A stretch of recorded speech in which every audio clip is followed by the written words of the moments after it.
A Tog was banned in Pauper due to Bridget's sins, but his younger brother, Glaze Fiend, is not. This creature not only grows for each artifact it enters the battlefield, but also has built-in evasion. When paired with multiple artifact lands, cards that generate artifact tokens such as Deadly Dispute and Fanatical Offering, and cheap 1-mana artifacts, you can have it grow out of proportion. And today we will fling away our path to victory in a deck built around this Pauper hidden gem. Our first game was against Mono Blue Fairies, one of the most popular and successful decks in the format. I started with a Blood Fountain to get 3 artifacts in play on turn 1. By turn 2 I played a Clockwork Percussionist and followed it with a Refurbished Familiar, which surprisingly resolved and took an of 1 mind from my opponent's hand. I attacked for 1 and passed the turn. My opponent played an island and did the same. On my next turn, I suspected they were holding a Spellstutter Sprite, so I played a second Familiar and attacked for 3, bringing them down to 16 while holding a Galvanic Blast in case I needed to use it. The opponent skipped their turn. On mine, I decided not to play anything and attacked with my creatures, reducing their life total to 11. They played a land and attacked, hitting a Moon Circuit Hacker into play. At the end of their turn, I sacrificed a blood token to cast a Reckoner's Bargain. The opponent used Snap to bounce my Familiar back to my hand, so I suspected they would counter it. I attacked for 3, cast a Chromatic Star and recast my Familiar, which was of course countered. Since most of their mana was tapped, I decided to kill the hacker and pass the turn. The opponent played a Fairies here and passed. On my turn, I led with a Chromatic Star, and they countered it with the Spellstutter Sprite, something I had already expected.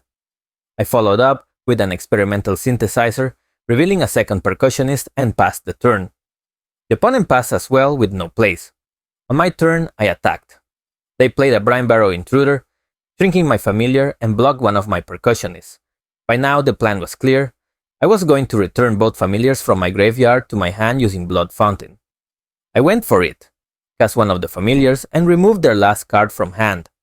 The opponent attacked for 1 on their turn and passed it back.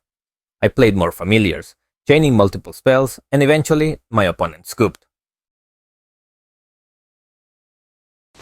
For the sideboard, I swapped out Fling and Timur Battle Rage for 2 Pyroblast and added 2 Duress in place of the Reckoner's Bargain and a land. I decided to keep a sketchy hand with no black sources, hoping to find one. I looted away an offering which revealed a Synthesizer. The Synthesizer got countered, so I moved on to game 3. Unlike the previous hand, this one looked promising, so I kept it. The plan was to play a star on turn 2, followed by a Refurbished Familiar to start putting pressure on my opponent early. The opponent discarded a land, surprisingly, and missed their land drop on their turn. I played a second Familiar and my opponent scooped. The second game was against another successful deck, Rck Dos Madness, which could be challenging due to the numerous life gain cards it plays. The game started slowly as I played a turn 1 Chromatic Star followed by a turn 2 Epicure. My opponent used Faithless Looting to discard a Sneaky Snacker, but missed their second land drop. I led off with a Synthesizer on my turn, revealing a Mountain, and then played back-to-back Percussionists, attacking for 3 before passing the turn. My opponent used a second Faithless Looting to bring back the Snacker, and a Kitchen Imp joined the battlefield. They attacked for 2. After playing an Epicure and chaining some spells, I decided to kill the Imp and attacked again, bringing them down to 12. The opponent attacked, played an Epicure, and passed the turn. On my turn, I attacked again.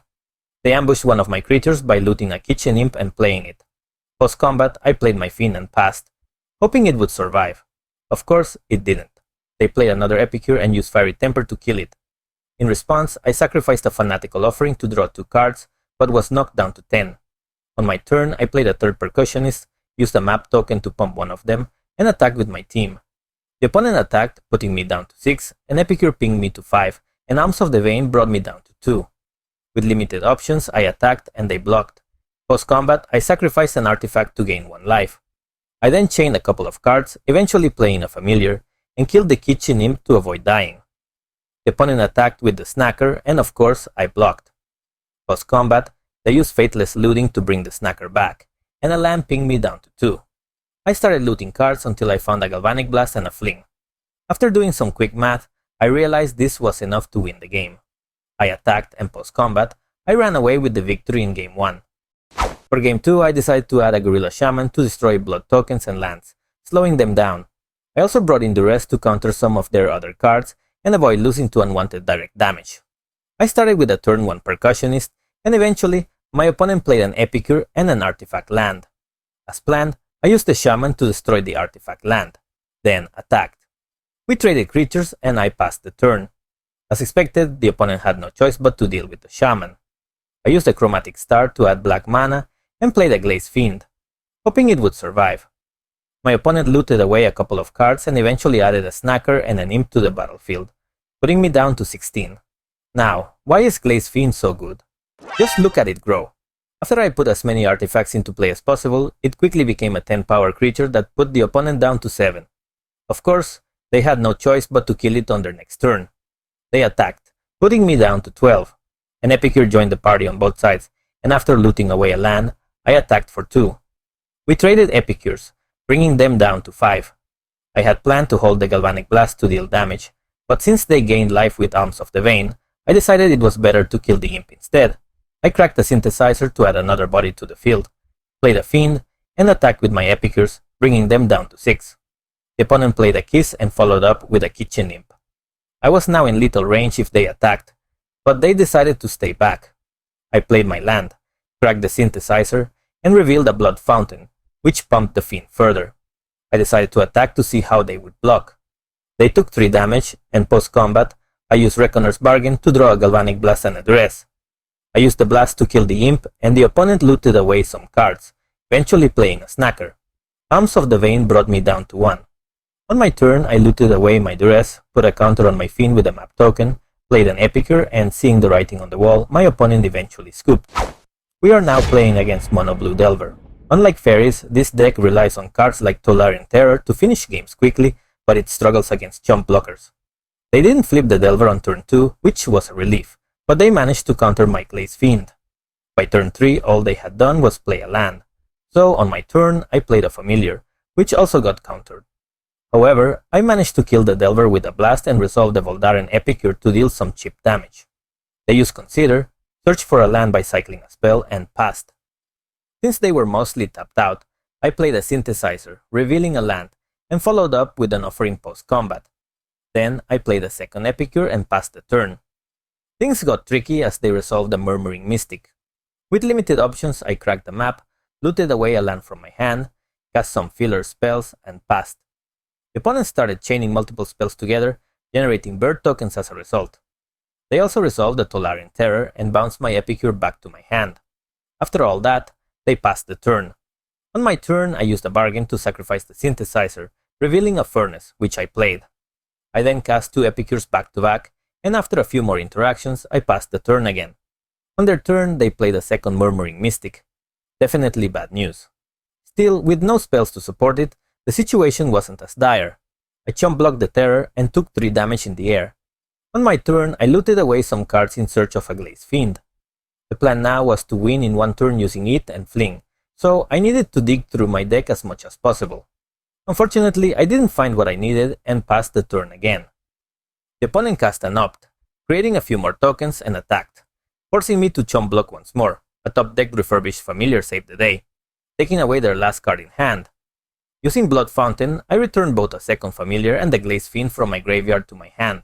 I immediately played 2 creatures and held on to the Familiar, just in case they top decked a counter spell on their next turn. As it turned out, they played another Tolarian Terror and surprisingly attacked with all their flyers, leaving no blockers behind. This was a huge mistake. After chump blocking their attackers, all I had to do was play a flurry of artifacts to pump my Glaze Fiend to 14 power. I swung for lethal, securing the win. Because of their misplay, they refused to play a second game, so we moved on to the final match. For my last match, I started strong with a turn 1 Clockwork Percussionist.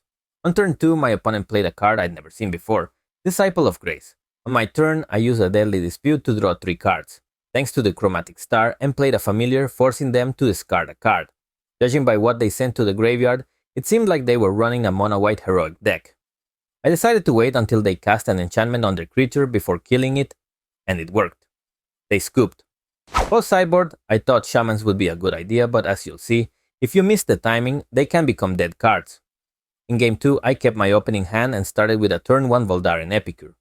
On their turn, the opponent cast another Disciple of Grace. I could have killed it immediately, but instead, I decided to play my Glaze Fiend. On their next turn, the opponent enchanted their creature with an aura that had Totem Armor. This was bad news as I couldn't reliably kill it, which rendered my shaman almost useless. To make matters worse, they removed my fiend and attacked. On my turn, I played another Glaze Fiend, looted away a land and attacked for 1 before passing. The opponent then played a cartouche on their creature and passed. I started playing a string of artifacts on my turn, making my Glaze Fiend significantly stronger. By the end of the chain, I managed to deal 8 damage, putting them down to 10, and passed the turn. The opponent cycled a Disciple and then played an Ethereal Armor on their creature, setting up for a big swing. I chump blocked their attack, revealing a Reckoner's Bargain.